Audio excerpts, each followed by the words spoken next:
राजेश चौधरी जी, सबसे पहले सवाल मेरा आपसे ही। योगी आदित्यनाथ कह रहे हैं तुष्टिकरण के लिए नहीं, सशक्तिकरण पर हमारा जोर है। इससे पहले विधानसभा लोकसभा में कितनी टिकट दी आपने मुसलमानों को? देखिए, भारतीय जनता पार्टी की अपनी कार्यशैली है और अपने कार्यकर्ताओं में जो जिताऊ और तो होता है उसको टिकट देते हैं। सर्वे होता है, कितने कार्यकर्ता विजयी हो सकता है, तो जहाँ उपयोगी लगता है वो करते हैं।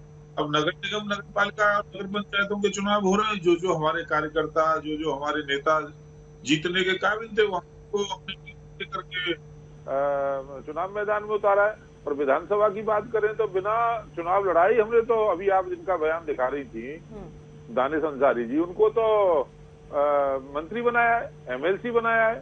पहले से 2-2, 3-3 एमएलसी है हमारी पार्टी के अंदर।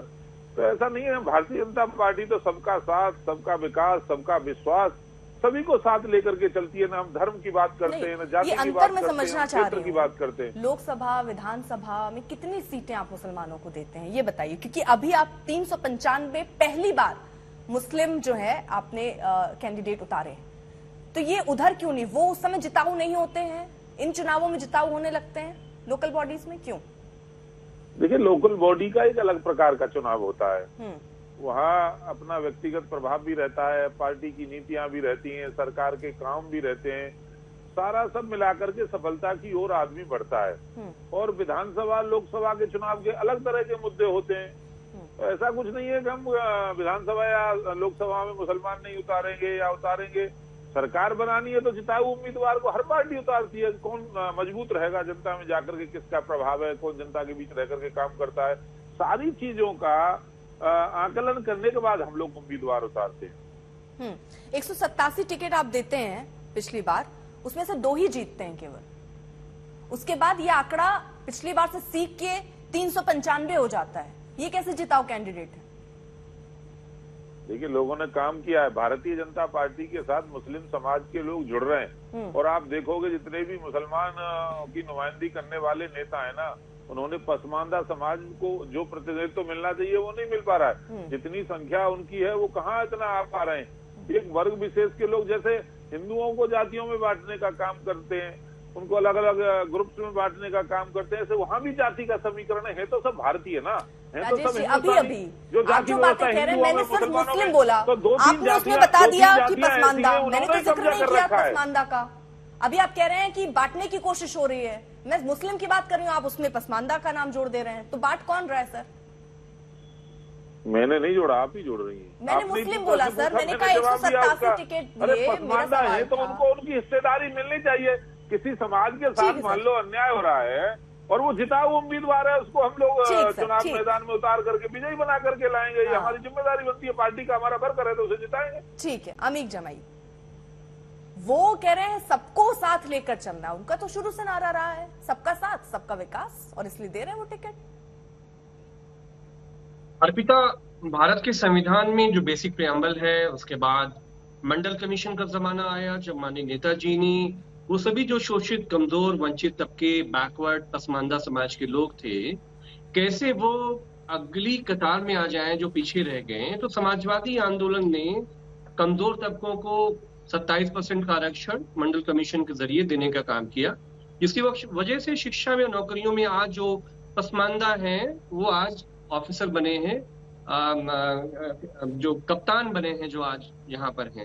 लेकिन चौधरी साहब की जो पार्टी है, देखिए ये मुसलमानों को बेसिकली नाली नापदान का जो चुनाव है, ये इसी लायक समझते हैं पसमानदा समाज के लोगों को। क्या वजह है कि आज उत्तर प्रदेश की कैबिनेट में भारतीय जनता पार्टी के एक फुल फ्लेज मुस्लिम कैबिनेट मिनिस्टर नहीं है? देश की सरकार जहां पे हमारे प्रधानमंत्री जी बैठते हैं, एक मुसलमान माइनॉरिटी या फिर मिनिस्टर नहीं है। नकवी साहब अच्छे खासे थे, उनका छुट्टी कर दिया। तो कहने का मतलब ये कि ये जो विश्वास वाली बात है ना, ये विश्वास दिखता नहीं है।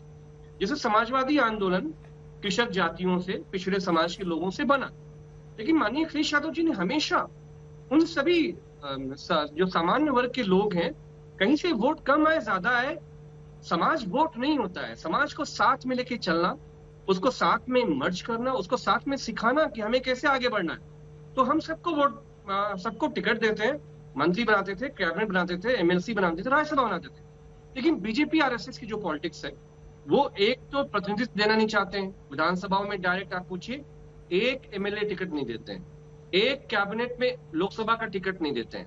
तो जितनी उत्तर प्रदेश में माननीय नेताजी के जमाने से पसमानदा समाज, अर्पिता आपको हैरत होगी कि जितना भी हमारा एमएसएमई सेक्टर है ना उत्तर प्रदेश का, ये जो साड़ियां बनती हैं मऊ में, भदोही में कारपेट बनता है, कानपुर में लेदर इंडस्ट्री है, शूज बनते हैं वहां पे, आप आगरा आ जाओ, आगरा की इंडस्ट्री है, फिरोजाबाद का चूड़ी इंडस्ट्री है, इन सब में पसमानदा की मेहनतकश ताकत से हमारा एमएसएमई योगी जी का दुनिया में नाम होता है। लेकिन सारे धंधे जीएसटी नोटबंदी करके बर्बाद कर दिए गए।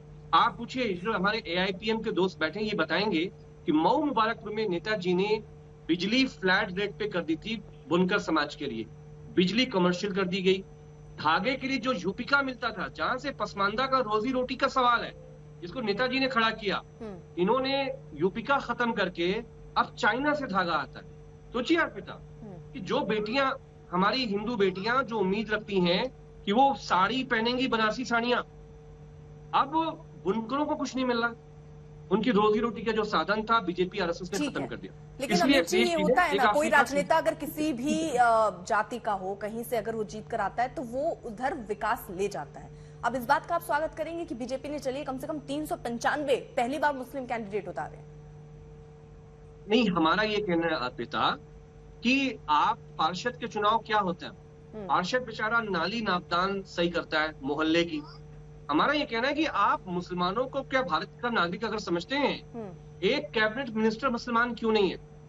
दानिश आजाद अंसारी का जो मिनिस्टर है वो माइनॉरिटी से नहीं है। हम कह रहे हैं सिख बना दो, ईसाई बना दो, जैन बना दो, हमें उससे दिक्कत नहीं है।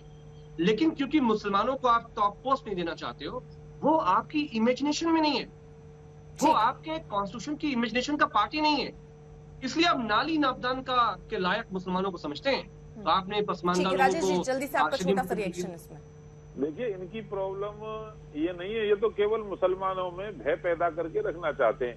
जब टिकट नहीं दिया तो ये समस्या हो गई कि टिकट नहीं गलत क्या कह रहे हैं? वो ये कह रहे हैं ना कि आपने क्या भागीदारी बनाई है, आप आज अपने कैंडिडेट उतार रहे हैं, लेकिन उससे पहले कोई भागीदारी ऐसी दिख नहीं रही। वो सवाल ये पूछ रहे हैं, इस पर जवाब दीजिए सर।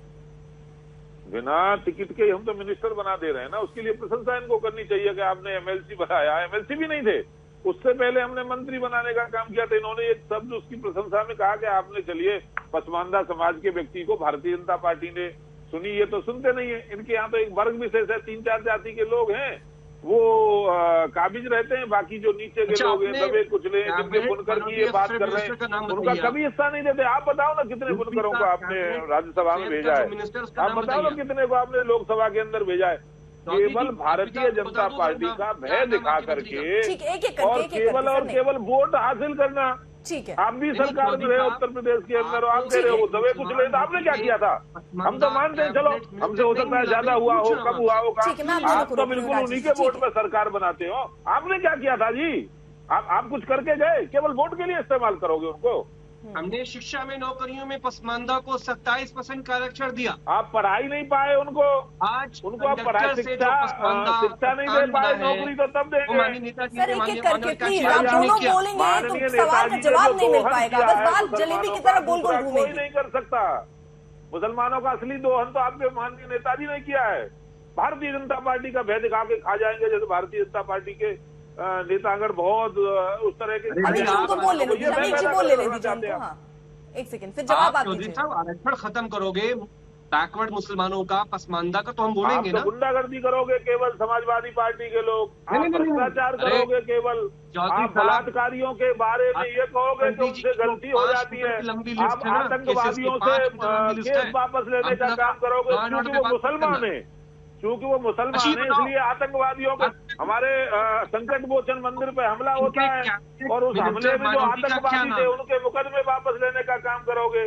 आप अतीक अहमद जैसे दुराचारी को, हत्यारे को, जिसने गरीब मासूम मुसलमानों को भी, हिंदुओं को भी कुचला, गोलियों से लूट दिया, उसके मुकदमे वापस लेने का काम करोगे।